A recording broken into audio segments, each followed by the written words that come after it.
오늘 제목에 보면 끝까지 사랑 이렇게 되어 있어요. 왜냐하면 본문 1절에 유월절 전에 예수께서 자기가 세상을 떠나 아버지께로 돌아가실 때가 이른 줄 아시고 세상에 있는 자기 사람들을 사랑하시되 끝까지 사랑하시니라 그랬어요. 끝까지 사랑하는 것 사실 쉬운 일이 아닙니다. 한번 돌아보세요. 지난 한 해 동안 여러분들이 내가 이 사람은 더 이상 사랑하기가 어렵다, 사랑할 수가 없다 하는 사람들이 없지 않아 있었을 것입니다. 어떤 사람들일까요? 우리가 다 경험을 해서 알죠. 좀 배은망덕한 사람들, 자기가 책임져야 될 것을 오히려 다른 사람에게, 더욱이 나에게 그 책임을 전가한 사람들, 거짓말하고 나를 속인 사람, 그렇게 가까운 것 같더니 나를 배신하고 오히려 내게 해를 끼친 사람, 뿐만 아니라 내가 어려울 때에 내 어려움을 통해서 오히려 자기는 유익을 챙기려고 하는 사람들, 나를 억울하게 죄인 취급하는 사람들, 우리 주변에는 그런 사람들이 꽤 있습니다. 우리 교회적으로도 지난 1년 동안 우리는 그것을 경험하면서 살아왔습니다. 근데 여러분, 예수님이 오늘 본문에 보면 바로 사랑하기 어려운 사람들을 앞에 두고 있어요. 그들이 누구냐 하면 예수님의 제자들입니다. 세상을 떠나 아버지께로 돌아가실 때가 이른 줄 아시고 세상에 있는 자기 사람들을 사랑하시되 끝까지 사랑하시니라. 제자들이야 마땅히 사랑해야죠. 그런데 이 제자들이 어떤 제자들입니까? 지금 예수님이 유월절 만찬을 제자들과 함께 나누고 있어요. 이 유월절 만찬은 예수님이 의도적으로 계획하신 것입니다. 이때에 맞추어서 자기 자신이 온 세상 죄를 지고 가는 하나님의 어린 양인 것을, 즉 모든 인류의 죄를 대신 짊어지시고 십자가의 고난을 당하시고 죽으시는, 그래서 죄값을 치러주시는 이것을 영원히 잊지 않도록 유월절 만찬 자리에 제자들과 함께 나왔습니다. 그때 예수님의 심정은 바로 내일 십자가의 죽음을 앞두고 있는 그런 심정이죠. 그럼 생각나시죠? 겟세마네 동산에서 기도하실 때에 아버지여, 할 수만 있으면 이 잔이 내게서 떠나가게 하옵소서. 그러나 내 뜻대로 마옵시고 아버지의 뜻대로 이루어지이다. 이 기도를 하실 때에 그 떨어지는 그 땀방울이 핏방울이 돼서 떨어졌다 그랬어요. 얼마나 고뇌하시면서 기도하셨으면 이 실핏줄들이 터진 거예요. 자, 그런 심정으로 유월절 만찬을 나누고 계시는데 그때 제자들은 어떤 마음 자세로 앉아 있었느냐? 누가복음 22장 24절에 보면요, 누가는 그 당시의 제자들의 또 다른 모습을 우리에게 보여주고 있는데 유월절 만찬에 대해서 기록을 해 나가면서 이렇게 써요. 또 그들 사이에 그중 누가 크냐 하는 다툼이 난지라.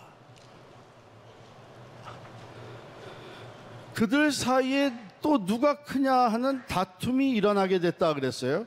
그러면 이 다툼의 발단이 어디에 있었겠느냐? 저는 두 가지로 상상을 해봅니다. 분명히 그 두 가지 이유였을 거예요. 한 가지는, 자, 예수님이 제자들과 함께 유월절 만찬 자리에 그 집으로 들어가십니다. 유대인들 고대 중동의 풍속에 보게 되면, 풍습에 보면 손님이 집에 들어오게 되면 뭘 해줘요? 먼저 발을 씻겨주는 거예요. 그러니까 먼지가 많은 그 지역에서 샌들을 신고 다니니까 이제 비스듬히 누워서 식사를 하게 되는데 발을 씻어주는 것이 그 당시의 풍습이었습니다. 그런데 누가 그걸 씻어주나 하면 그 집의 종이 씻어주는 거예요. 종 중에서도 가장 낮은 종이 그 일을 맡아 했습니다. 그런데 예수님이 유월절 만찬을 나누신 그 집은 장소만 빌렸어요. 거기 들어갔을 때 종은 없었어요. 그렇다면 당연히 다른 사람은 몰라도 선생님의 발은 씻겨드려야 되는데 제자들 중에 누가 씻겨드려야 될 거 아닙니까? 그런데 버티는 거예요. 내가 왜 씻겨? 제가 씻겨야지. 아마 베드로는 요한이 씻겨야 된다고 생각했을 거고, 요한은 또 다른 제자가 씻겨야 된다고 생각을 했을 겁니다. 왜? 지금 이제 등급을 따지는 거예요. 예수님이 이제 내 때가 이르렀다, 내 때가 이르렀다 하시면서 이제 마지막 예루살렘으로 올라가시는데, 하나님의 나라를 세우시고, 즉 왕권을 가지시고 옛 이스라엘의 그 다윗 왕국을 재건하는 때라고 생각을 했어요. 물질적인 나라를 생각한 것이죠. 그러니까 지금은 중요한 때예요. 그래서 서로 등급을 따지는 겁니다. 왜 내가 씻겨? 제가 나보다 낫은 난. 예수님의 제자들 중에서도 이너서클이라는 게 있었습니다. 예수님이 필요할 때는 그 세 사람만 데리고 변화산에도 올라가고 또 기도하러도 겟세마네 동산에 가셨어요. 그 세 사람의 이름이 베드로와 요한과 야고보일 거예요. 아마 베드로, 요한, 야고보는 자신 있게 버티고 있었을 것입니다. 예수님의 발을 씻겨주는 일은 쟤네들이 해야 되는 일이다. 거기서부터 벌써 마음속에 우리 중에 누가 더 크냐 하는 비교의식이 생긴 거죠. 자, 이제 자리를 정하고 앉습니다. 우리가 파티에 가면 내 자리가 어디냐 찾는 것 같이, 자, 예수님이 자리를 정하고 앉으시면 그 옆에 누가 앉을 거냐 생각나시죠? 요한과 야고보가 주의 나라에 임할 때에 우리를 하나는 주의 오른편에, 하나는 주의 왼편에 앉게 해주세요. 이제 다시금 또 마음속에서 비교의식이 일어나는 거죠. 우리 중에 누가 더 크냐? 누가 오른편 왼편 더 예수님 가까이 앉을 자격이 있느냐? 이런 이유로 다툼이 일어났다, 이렇게 기록이 되고 있습니다. 즉 우리 중에 누가 더 크냐? 예수님은 지금 가장 낮은 곳에 찾아오셔서 그 모든 죄를 대신 짊어지시고 십자가에 달려 돌아가시게 되는 이것을 하루 앞두고 제 만찬을 나누는 자리인데, 여러분 예수님의 마음이 어떻겠습니까? 지금 제자들은 그 예수를 통해서 내가 어떤 영광을 차지할 거냐, 내가 어떤 유익을 얻을 거냐, 이런 생각으로 가득 차 있었어요. 정말 사랑하기 어려운 자들이죠. 여러분 그렇지 않아요? 우리 교회도 경험하고 있지만 우리가 어려움을 당하는 것을 기회로 삼아서 자신들의 유익을 챙겨나가는 사람들이 있잖아요. 그리스도 안에 형제 자매라고 하는데 참으로 사랑하기 어려운 사람들이에요. 이런 상황에서 너무나 당연하게 우리에게 일어나는, 만약에 우리가 예수님이었다면 일어나는 감정이 뭐겠어요? 실망이죠. 그래 3년 동안 내가 쏟아부은 것이 겨우 이 정도냐? 분노가 있을 수 있고 이제라도 이것을 다 포기해야 되겠다 쫓아낼 수도 있고, 배신감에 사랑이 미움으로 변할 수도 있습니다. 그래 그동안 너희들이 나를 사랑한다고 쫓아온 것이 결국 나를 통해서 너희들의 유익과 영광을 취한 나를 수단으로 사용했다는 거냐? 얼마나 배신감이 커요.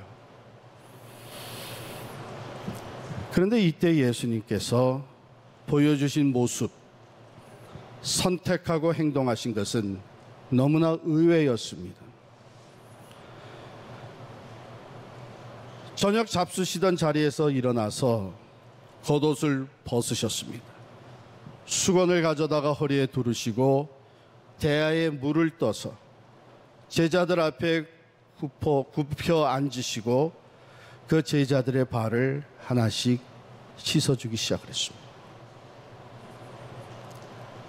그때 그 자리에 있었던 사도 요한은 훗날 그것을 기억하며 요한복음에 기록할 때에 그 배경을 이렇게 설명하고 있습니다. 6월절 전에 예수께서 자기가 세상을 떠나 아버지께로 돌아가실 때가 이른 줄 아시고 세상에 있는 자기 사람들을 사랑하시되 끝까지 사랑하시니라. 끝까지 사랑하시니라. 말로만이 아니라 행동으로 보여주셨고, 나무라신 것이 아니라 오히려 그들에게 새로운 교훈을 주셨습니다. 그런데 우리가 더 깊이 살펴봐야 되는 것은요, 바로 제자들의 발을 씻어주실 때에 예수님이 적어도 3가지를 알고 계셨다는 겁니다. 3절 말씀에 보면 저녁 먹는 중 예수는 아버지께서 모든 것을 자기 손에 맡기신 것과 또 자기가 하나님께로부터 오셨다가 하나님께로 돌아가실 것을 아시고, 2가지가 나오죠. 하나님 아버지께서 모든 것을 자기 손에 맡기신 것, 즉 하늘과 땅의 모든 권세가 성자 예수 그리스도에게 주어졌다는 것입니다. 다른 말로 표현하면 이 세상에서 가장 파워풀한 존재가 자기 자신이라는 것을 알고 계셨습니다. 2번째, 자기가 하나님께로부터 오셨다가 하나님께로 돌아갈 때가 이르셨다. 즉 그는 근본 하나님과 동등하신 분이요 거룩한 존재라고 하는 것을 알고 있었습니다.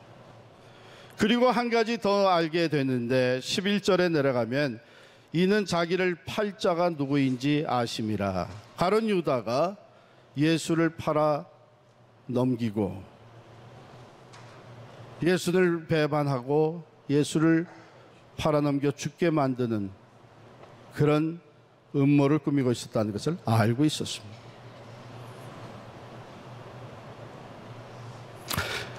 여러분, 우리가 모를 때는 사랑했어도 알고 나면 사랑하기가 어려운 경우들이 생깁니다. 알고 보니까 과거에 그런 사람이었어? 사랑이 식어져 버립니다. 이제는 멀리 해야 되겠네요. 알고 보니까 뒤에서 내 흠집을 잡고 있었어? 배신감이 올라옵니다. 알고 보니까 그게 거짓말이었어? 분노가 일어납니다. 모를 때는 사랑할 수 있었는데 알고 나니까 사랑이 사라지고 오히려 사랑이 미움으로, 분노로, 증오로 변하는 것을 우리는 느끼게 됩니다. 예수님께서 끝까지 사랑하셨다고 하는 것은요, 제자들을 부르시고 이제 제자들을 떠나가실 때까지 시간적인 것만을 얘기하는 것은 아니고 오히려 그것보다 더 중요한, 그래서 영어에는 He loved them full extent of His love.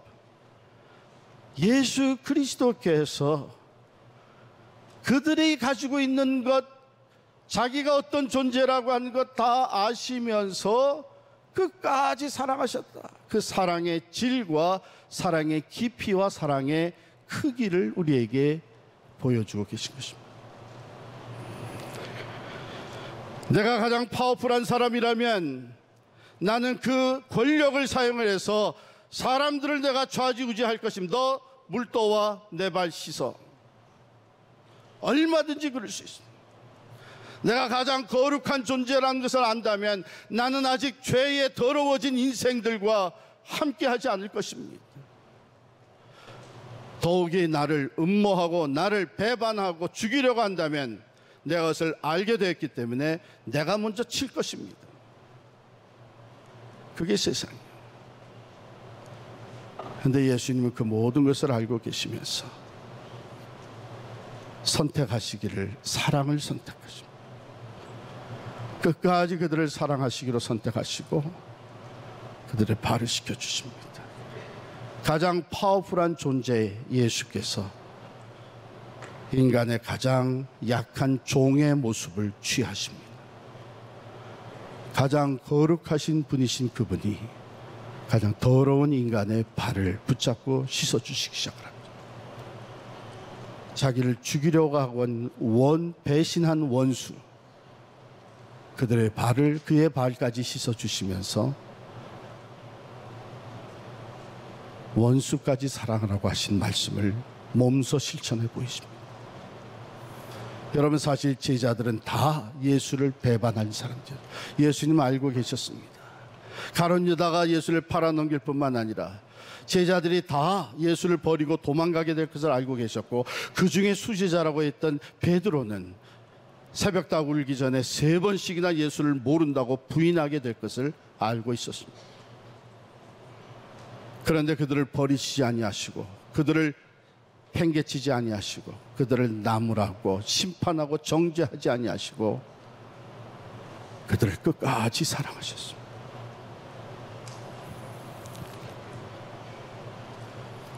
왜요?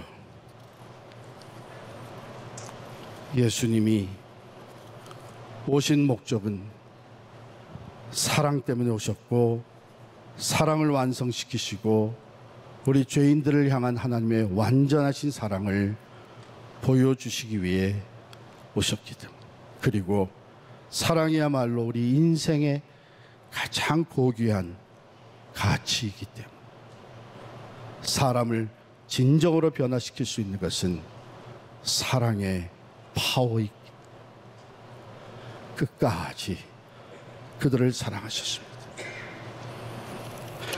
여러분, 우리가 이제 한 해를 마무리하면서 예수, 오직 예수라고 부르짖었던 우리들의 표, 이 마지막 주일에 끝까지 사랑하신 예수를 바라보고 그를 닮기를 원합니다. 정리해야 될 것 있다면 어쩌면은 관계 정리보다 더 중요한 것은 없을 것입니다. 저는 목사가 되어서 많은 사람들의 임종을 지켜보게 되었습니다. 근데 여러분, 세상을 떠나면서 자기의 학위증, 졸업장이나 학위증, 아니면은 재산 문서, 또는 자기가 가지고 따낸 자격증이나 아주 값나는 보석, 이제 임종시에 나로 하여금 그것을 다시 한번 보게 해달라고 하는 사람은 한 사람도 없었습니다. 그러나 내가 숨이 넘어가기 전에 자기가 사랑하던 사람을 한 번 더 보기를 원하는 사람들은 대부분이었습니다. 심지어는 오랫동안 참으로 부모의, 아버지의 속을 썩이면서 더 이상 우리는 아버지 아들이 아니다, 너는 이제는 내 아들이 아니다고 했던 아들이지만, 숨 거두기 전에 그 아들을 보고 싶어서 그 아들을 부르는 사람들 많이 봤습니다. 여러분, 이게 무엇을 우리에게 말해줍니까? 우리 인생의 가장 중요한 것은 인간관계이고, 그리고 사랑입니다.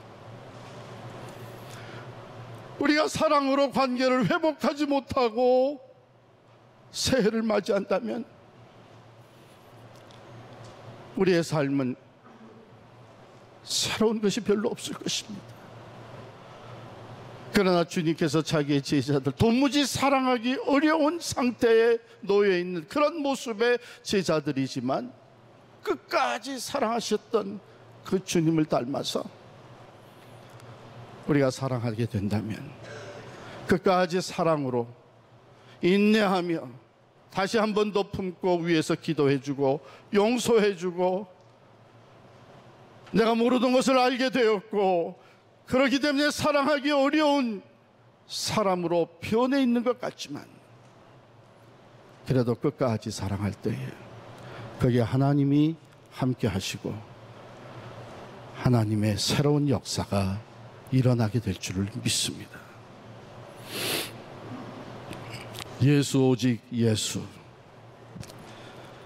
사랑하기 어려운 사람들, 아까 제가 말씀드린 대로 배신하고 거짓으로 속이고 억울한 누명을 씌우고 내 어려움을 통해서 자기의 유익을 챙기려 하는 사람들,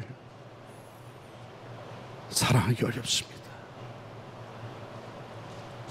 그러나 오늘 하나님이 주시는 말씀은 포기하지 말라고 하십니다. 주님께서 끝까지 사랑하신 것처럼 끝까지 사랑하라고 하십니다. 왜요? 두 가지. 하나는 우리가 그 사랑을 받은 사람들이기 때문에, 우리가 바로 그 사랑으로 오늘까지 신앙생활하고 있기 때문에, 구원받고서도 하나님의 마음을 아프게 하고 성도다운 삶을 살지 못하고 다시 또 죄를 짓고 허물로 더러워졌을 때에 끝까지 사랑해 주시는 그분의 사랑으로 인해서 우리는 오늘도 예수를 구주로 고백하며 하나님 아버지께 예배드리며 하나님의 은혜 안에 살고 있는 것 아닙니까? 두 번째 이유는 우리로서는 불가능해 보일지 몰라도 우리가 결단하고 나서게 되면 하나님께서 가능케 해주십니다. 사도 바울이 고백한처럼 내게 능력 주시는 자 안에서 내가 모든 것을 할 수 있느니라. 하나님 우리의 부족한 사랑을 채우시는 분. 하나님 우리가 사랑해야 되는데 사랑할 수 없어서 발버둥 치며 기도할 때에 십자가의 사랑을 우리에게 부어주셔서 우리가 할 수 없었던 사랑도 할 수 있도록 가능케 해주시는 분이십니다. 그때 거기에 참된 화목과 화평과 용서와 하나됨과 하나님이 살아 역사하시는 새로운 세계가 펼쳐지게 됩니다. 예수님의 제자들은 정말 잊지 못할 이 사건, 어떻게 선생님이 우리의 발을, 그것도 우리는 못된 생각을 가지고 선생님의 고난과 죽음보다는 우리 자신들의 유익과 영광을 생각하며 서로 다투고 있을 때에 어떻게 우리에게 이런 사랑을 베풀어 주실 수 있었나? 영원히 잊지 못하고 그들은 그 주님을 따라서 사랑으로 섬기는 삶을 살았죠. 자기들을 향하여 핍박하고 돌을 던지며 죽음으로 몰아가는 사람들을 향해서도 예수 그리스도의 사랑으로 복음을 전하며 하나님의 나라의 일을 감당할 수가 있었습니다. 사랑하는 성도 여러분, 우리가 송년주일 이 한 해를 보내며 새해를 맞이할 때 정리해야 될 것들이 많이 있지만 그 중에 무엇보다도 우리의 관계를 돌아볼 수 있기를 바랍니다. 지금 말씀을 듣는 중에 내가 사랑하기 어렵게 된 사람, 이제는 그 관계를 이제는 끊어버리라고 생각했던 사람, 더 이상은 사랑할 수 없다고 생각했던 사람, 친구이든 자녀든 친척이든 직장 동료이든 교회 성도이든 아니면 한 걸음 더 나아가서 다른 교회 사람들이든, 특별히 우리 교회로서는 사랑하기 어려운 노예 사람들, 우리의 어려움을 통해 자기들의 유익을 챙기겠다고 들어간 사람들, 오늘 우리들에게 주시는 메시지입니다. 정말 사랑하기 힘든 사람들, 그러나 하나님이 펼쳐주시는 새해를 맞이하며 새 역사의 여건이 되어서 하나님의 도구로 쓰임받기 위해 하나님 오늘들에게 우리에게 정리할 것을 말씀하십니다. 분노와 미움과 원망과 복수심, 어느 개인이건 어느 교회건 어느 기관이건 이것을 주님 십자가 앞에 다 내려놓을 수 있기를 바랍니다. 악을 악으로 갚지 말고 오직 악을 선으로 갚. 할 수 있거든 너희들로서는 서로 평화하라. 오직 끝까지 사랑으로 나아갈 때에 진정한 하나님의 평화가 우리에게 주어지며 진정한 변화의 열매가 일어나며 하나님의 새 역사는 끝까지 사랑하는 사람들을 통해서 펼쳐지게 될 줄을 믿습니다.